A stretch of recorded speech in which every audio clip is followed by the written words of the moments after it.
हिंदुस्तान में अर्थात भारत में कल्पना का दुरुपयोग ही हुआ है।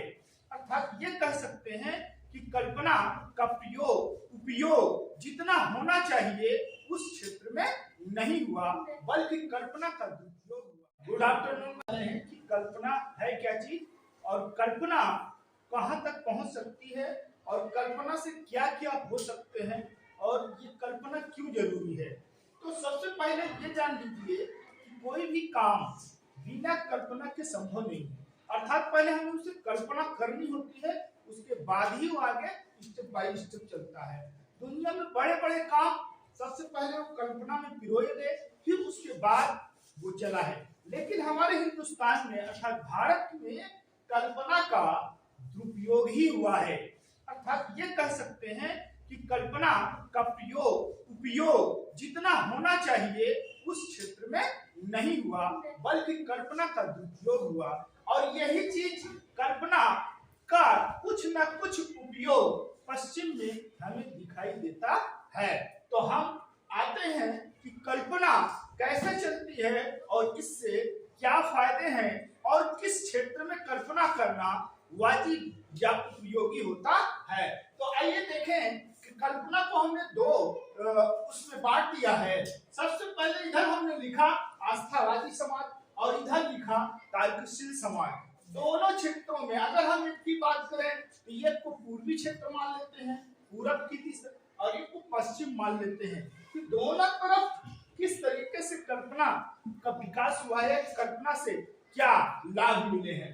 तो सबसे पहले ये जानते हैं कि हम जान लेते हैं कि आवश्यकता, तो जाहिर सी बात है जब हमें किसी चीज की आवश्यकता होती है तो हम उसका पहले माइंड में सोचते हैं या कल्पना बनाते हैं।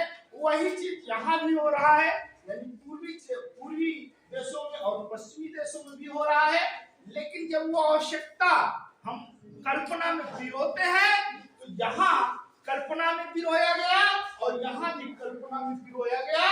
और कल्पना के बाद जब आगे जो संरचना बनती है कि वो किस तरीके से है, किस तरीके से करना है, तो यही जो भारत है या पूर्वी देश है यहीं पर भटक जाता है। अर्थात वो संरचना कल्पना किस क्षेत्र में जाना है यहीं पर भटकता है। और यहाँ पर भटकने का परिणाम ये हुआ कि हिंदुस्तान में अर्थात भारत में 33 करोड़ देवी देवताओं का जन्म हो गया। जबकि यही चीज जब हम पश्चिमी देशों में देखते हैं, कल्पना के बाद जब संरचना आता है तो संरचना यहाँ आध्यात्मिक ना होकर के, धार्मिक ना होकर के वो विज्ञान के क्षेत्र में आगे बढ़ता है। जो संरचना आगे चल करके सिद्धांत का रूप धारण करती है। जब आपको प्लेन की जरूरत पड़ी, आवश्यकता पड़ी, वहां सबसे पहले कल्पना के बाद एक संरचना बनाए गए, संरचना के बाद सिद्धांत बनाए गए, सिद्धांत के बाद उस पर प्रयोग किए गए और प्रयोग करने के बाद वो एक लॉ बन जाता है, एक नियम बन जाता है। लेकिन ये पूर्वी क्षेत्र में जहां संरचना है वो वहां तक पहुंचते पहुंचते वो भटक जाते हैं, आत्मा और परमात्मा की खोज करने लगते हैं, जिससे ये जो धारा है वो आध्यात्मिक की तरफ मुड़ जाती है। हिंदुस्तान में जितनी आध्यात्मिकता की प्रधानता है या आध्यात्मिक क्षेत्र में खोजी गई बातें हैं या मंत्र हैं या इस तरीके से कहिए वेदांतर है या तरह तरह की इस तरीके की रचनाएं हुई हैं, ये सब इसी की देन है। ये भटके हुए रास्ते की बात करता है। अर्थात संरचना पर जा करके वो भटक जाते हैं कि हमको किधर जाना है। यहाँ त्रिमूर्ति अर्थात ब्रह्मा विष्णु शिव, इसके अलावा ना जाने कितने देवी देवताओं की संरचना बना दी जाती है और जब प्रूव करने की बात आती है तो उसका शून्य मिलता है। जबकि यही चीज विज्ञान के क्षेत्र में जब हम देखें तो यहाँ संरचना जब बनती है तो आगे चल के सिद्धांत का रूप धारण करती है। चाहे वो न्यूटन रहे हो, चाहे आइंस्टीन रहे हो, चाहे जो रहे हो, ये बड़े बड़े पादरी थे, ये भी धर्म से जुड़े हुए थे। लेकिन उन्होंने जब यहाँ पर पहुंचे संरचना के क्षेत्र में तो वहां वो धार्मिक की तरफ ना जा करके अर्थात आत्मा परमात्मा इन सब की तरफ ना जा करके उन्होंने समझ लिया कि इस क्षेत्र में कुछ मिलने वाला नहीं है।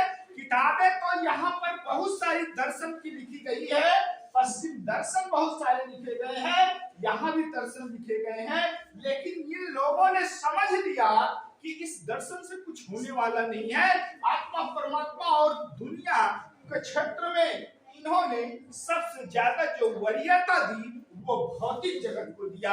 और भौतिक जगत का मतलब ये हुआ कि जो हम देख रहे हैं उस चीज को किस तरीके से इस्तेमाल करें, किस तरीके से उसका उपयोग अपने जीवन में लाएं, और वही संरचना से सिद्धांत बनता है। और जब वो सिद्धांत होता है तो वो प्रयोग किया जाता है, और जब इस समाज में प्रयोग के जरिए वो सिद्ध हो जाता है, हाँ सही है, तो वो एक लीला बनकर तैयार होता है।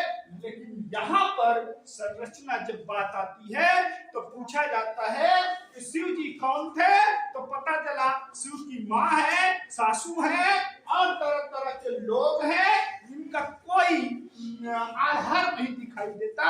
अर्थात ये संरचना आध्यात्मिक क्षेत्र में मानने को हम मान लेते हैं, इसीलिए हमने इसको किया है आस्थावादी। अर्थात इसको हम मान लेते हैं कि वो हमारे परमात्मा थे, वो हमारे देवी देवता थे। इस तरीके से इसी संरचना में भारत आकर के भटक जाता है। इसमें भी बहुत से वैज्ञानिक भी हुए हैं। मान लीजिए जैसे आर्यभट्ट ने कुछ आगे काम किया गणित के क्षेत्र में, रामानुजम है उन्होंने क्षेत्र में काम किया, बायोलॉजिकल में बहुत से वैज्ञानिकों ने काम किया, लेकिन ज्यादातर ऋषि मुनि या ये कह लीजिए इस तरीके के व्यक्ति यही संरचना में आकर उलझ जाते हैं।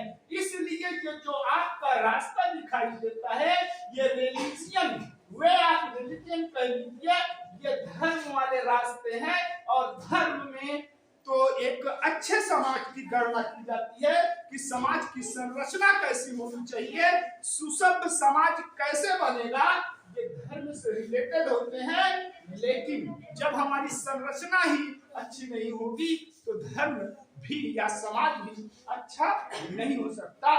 लेकिन ये चीज यहाँ पर नहीं है। यहाँ भी एक अच्छे समाज का निर्माण हो रहा है, लेकिन तर्क के आधार पर। अर्थात हम कह सकते हैं कि कल्पना का दो आधार जो चला है, एक संरचना में ही उलझ कर रह गया और एक संरचना के आगे बढ़कर नियम को फॉलो करता है। अर्थात इस प्रकार का जो समाज बनता है वो तर्कशील होता है, वो आत्मा परमात्मा को खोजता है तर्क के आधार पर, और इस प्रकार के समाज का जो निर्माण होता है वो आस्थावादी है, वो बिना तर्क के आत्मा परमात्मा को मान लेता है। अर्थात ये एक अच्छे धर्म समाज के निर्माण करने की अपेक्षा करता है, लेकिन नहीं कर पाता। क्योंकि संरचना में जाकर वो उलझ जाता है, वो समझ ही नहीं पाता कितने भगवान है, कितने देवी देवता है, किसको क्या करें। तो फिर धर्म का निर्माण, अच्छे धर्म का निर्माण कैसे हो सकता है, जबकि यहाँ ऐसी कोई बात नहीं है। ये सीधा विज्ञान का रास्ता है और ये सीधा आस्थावादी बात है। यहाँ पर कह लीजिए कि दर्शन की उत्पत्ति ज्यादा होती है, तरह तरह से तर्क देते हैं लोग, लेकिन वो भी उलझा हुआ है। जबकि ये जो तर्क दिया जाता है ये वैज्ञानिक तरीके से होता है। अर्थात ये एक ऐसा रास्ता है जो हमें जीने का सत्य मार्ग बताता है, जबकि ये भी वही मार्ग है, लेकिन जीने का सत्य मार्ग ना बता करके ये हमें जिंदगी से उलझा देता है कि क्या करें क्या न करें। ये हमारा पूरा अंत तक चलता है। अर्थात संरचना, सिद्धांत, प्रयोग और नियम तक जाकर समाप्त होता है, जबकि ये संरचना पर ही समाप्त हो जाता है। आगे ना तो सिद्धांत बन पाता है, ना नियम बन पाता है, ना प्रयोग बन पाता है। इस प्रकार से बच्चों या दोस्तों, ये जो आधार है, ये धारा है, ये आशावादी, आस्थावादी, भाववादी, तरह तरह के लोग इसमें पाए जाते हैं, जबकि ये समाज जो होता है वो तर्कशील होता है। तो आइए हमारे चैनल को सब्सक्राइब, लाइक और शेयर कीजिए।